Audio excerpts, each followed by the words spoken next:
Randy, my business partner, likes saying within every good picture, there's a great picture. Let's select another photo and play with cropping. This is a terrific photo of what seems to be a couple in love. Unfortunately, there's a lot of distraction in the top right from a hallway, and the image has become damaged around the edges, probably where it has been held many times.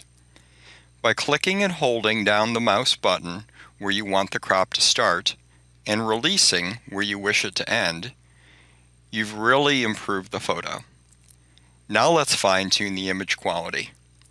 This is a black and white photo, so let's select black and white, and let's lighten it up a bit. If you want to reset the crop, simply click the Reset Image Crop in the top right. This appears after you crop an image.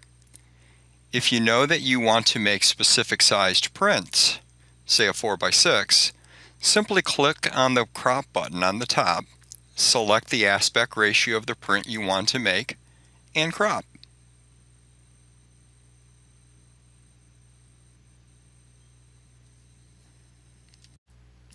Give your pics and documents the Vivid-Pix fix.